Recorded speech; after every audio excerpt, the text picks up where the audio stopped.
Hi, I'm Francesca Anastasi. I am a trainer and a consultant in leadership, business, and personal development.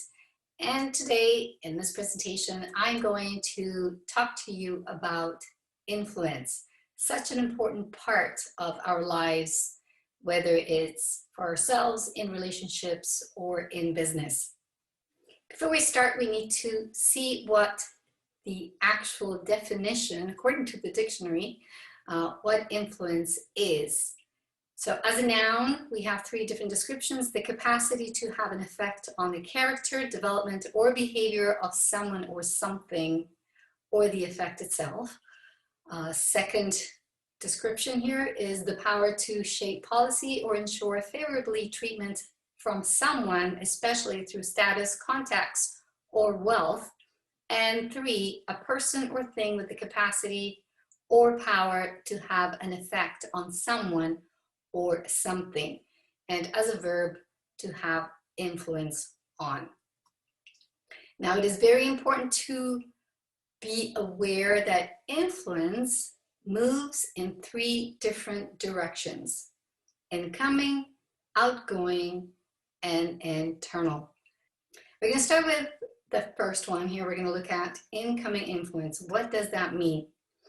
So incoming influence is basically how we are influenced. We get influenced from the day we are born. And as you see here from the slide, we have three major ways that we are influenced. One is through sight, and this starts from when we first open our eyes. As children, we want to copy what our parents do. We see grown-ups doing things and we copy what they do as well. And you see kids like to do that. Sometimes they copy other kids. And the other way is through hearing, whether it's conscious or unconscious. The words and also the underestimated tonality, the way those words sounds, the tone of how conversation is taking place also influences how we respond to that. So it does create a form of influence. And then last but not least, it's also how we experience. So it's through our emotions. We get influenced on how we feel around certain circumstances, whether they're life events with family, like children of divorce, or friends, on how they treat us, or how our boss and supervisors and staff treat us. Strangers, are people kind when they're not kind? And you can pretty much can think of any situation where we are being influenced, whether we realize it or not. And here's a little exercise for you. I'd like you to just close your eyes for a second and just think about these questions. Who has influenced you? And what did they do, or what are they doing to influence you? Why what they did influence you? And how are you different because of this influence? How are you using this influence to influence others? So you can open your eyes, you take a moment and think about that, or you can take a picture of this slide here and fill out the answers later at your own time. And you may be surprised what you'll come up with. I want to share with you two stories on how two certain events impacted my life and how they influenced me, and how that influence dictated the direction of my thinking and my actions. So when I was in third grade, my family had moved. Just before that, we had moved from Canada. I grew up in Canada from the ages of 1 to 7, and then we moved back to Italy, where my family is originally from. And what happened was I was taken out of grade 1, and when we moved to Italy, I had to get a private tutor so that I could complete the school year, so that I could integrate into the new school system in Italy. And the teacher thought I was so smart and so bright that instead of instead of helping me finish my grade 1, she felt that I was smart enough to do the full curriculum of grade 2 and do my exams as an external student. And I passed with top grades. And then I was put into grade 3. So I skipped grade 2 altogether pretty much. And when I went to grade 3 was a whole new teacher, a whole new set of friends, and didn't help the fact that I have ADHD, and the teacher did not understand my learning style at the time. And she put me at the back of the class because I was having a hard time learning and understanding anything that she was teaching. And when my mom asked her how I was doing in school, she basically told her that I was more stupid than a donkey. And I was there hearing those words. And it didn't matter how well I did after that growing up. My mom took me out of that school, by the way, as soon as she said that. But it didn't matter how well I did. After that, I started believing that I was stupid just because of that one teacher who said that to me. And here is another event that happened, another experience that was incoming influence that also shaped how I acted and responded. So when I was 20 years old, I volunteered to be at a youth summer camp where there were children from ages 8 to 12 that had never learned, they didn't know how to water ski. And basically they were going to this summer camp to learn how to water ski. And I did not know how to water ski at all. I actually had gone water skiing the year prior, wanting to learn. I pretty much drowned and I had given up on the whole idea.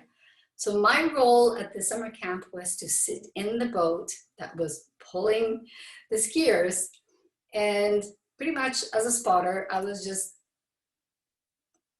watching the skiers, and when one of the skiers would fall, I would tell the driver to stop the boat. But what happened was halfway through the camp, the one instructor, there was only one instructor, had to leave on an emergency. And he took me aside and said, Francesca, I need you to teach the next intake of kids. You need to teach them water skiing. And I'm like, I don't know how to water ski. There's no way, I can't do this. No, I can't do this. And he said, yes, you can. You can totally do this. I trust you. I know you can do this. I will teach you on what you have to teach them. And I know that you can do this. And I was very nervous, but he put me through the whole curriculum. He explained to me step by step how to talk to them, how to hold them, how to prep them up, and basically all the words I had to tell them while I was there in the water with them and just help them get up. So he gave me the theory. We didn't actually even do this together in the water. He gave me just the theory. And I was so nervous and terrified, but I had to get in the water. He had to leave. And then the next day, here I was in the water, prepping these kids, teaching them how to water ski, even though I did not know how to do it. One at a time, first try, they would go, and up they went, and they were water skiing. They were so excited. I was like, my goodness, these kids are actually water skiing, and I can't water ski. And what I did is I got myself, after everybody went on, after like a week of doing this, I went on and talked to the driver of the boat, and I said, I need you to take me out. I need to be able to try this. He said, all the kids are going up, why can't I? And while the kids were having dinner, they couldn't see the lake. I got into the water, got into those skis, and I started telling myself all the same things that I told those children. And sure enough, as the boat hit it and I gave my thumbs up, the boat takes away, and up I go. It changed my whole belief system, because now I knew that not only I could teach kids, but I could actually water ski as well. So that was a form of incoming influence, because someone believed in my ability to teach. And that also made me think that maybe I'm not so stupid. If I could teach kids how to water ski, well, I still can water ski. So now, who is in your circle of influence, of choice? Of course, we are surrounded by people. Sometimes we don't have the ability to choose who's hanging around us, because of work or because of school. But we also have a choice of who else we want to have in that circle. So ask yourself, who is in your circle of influence of choice, and who else needs to be in it for the kind of influencer person that you want to be. Second, we have outgoing influence. For outgoing influence, you have to understand that you are influential whether you like it or not. Whether you're aware of it or not, we influence constantly, unconsciously, through our nonverbal communication.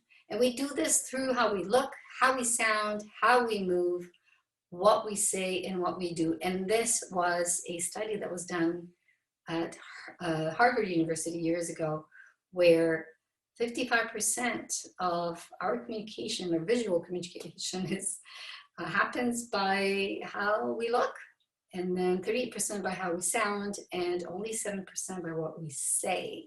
So very interesting study there, and statistics, and that's all part of your influence. There was also an experiment done years ago where they had a man, poorly dressed, cross the street at a crosswalk where, when the light was red, I know in the image it shows the screen, but just pretend it was red. And as the man crossed the road with the red light, the crowd stayed back. They just let him go ahead.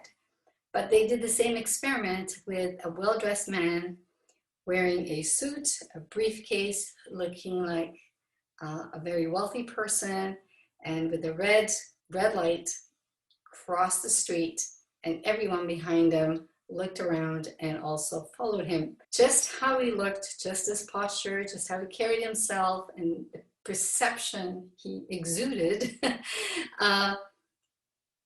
exuded trust, and people just followed him and as a leader. Now, maybe the person was a crook, it doesn't matter, but we are easily influenced by the people around us. So we influence people on how we are, how we look, how we move, and the perception we give of ourselves to others. So your influence is based on how you are being perceived. So how people see you, what they hear you say, how they hear you say it, and what they see you do. Know your impact. Who are you currently influencing? And what are you doing to influence them? How is it impacting them? And how can you optimize your influence on them? What additional positive ripple effects can you create? And then we have the last direction of influence, and that's internal. This is our own self-influence. This is how we influence ourselves. So studies show that from ages 0 to 7, pretty much our personal belief system is very well formed. But after that, that belief system is either reinforced or completely rejected. Now, here's one exercise for you that on internal influence. If you close your eyes and just answer these questions. Who do you need to be to become the person you really want to be? And what do you need to do? What do you need to say to yourself? What do you need to believe? How do you need to present yourself? And how do you need to act? And then ask yourself, could you be that person now? There's a new level of self-awareness. 88% of what you do is driven by your unconscious mind, and only 12% is conscious choice. And neuroscience has now confirmed that the unconscious mind can be reprogrammed, and our internal self-influence is the most powerful because you are in control. So that's great news right there. So there's no excuses. We are in control, you are in control of who you are, how you act. No one else, can't blame it on anyone else or in circumstances, because we can reprogram any limiting belief that we have. The root of your influence really lies in you. It's inside you.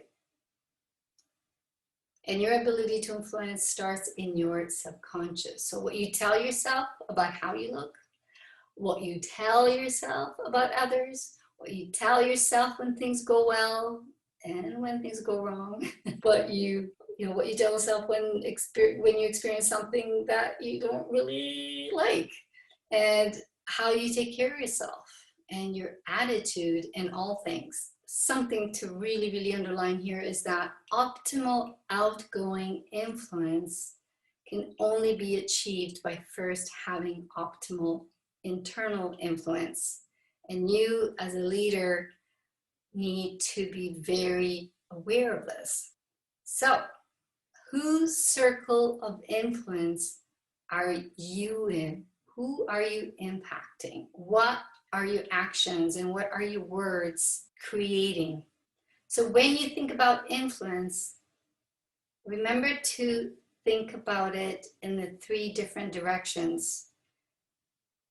The incoming, how you're being influenced, the outgoing, how you are influencing others, and last but not least, your internal influence, because your internal influence is the core, the most important part on how you as a leader are going to impact and create ripple effects in the world.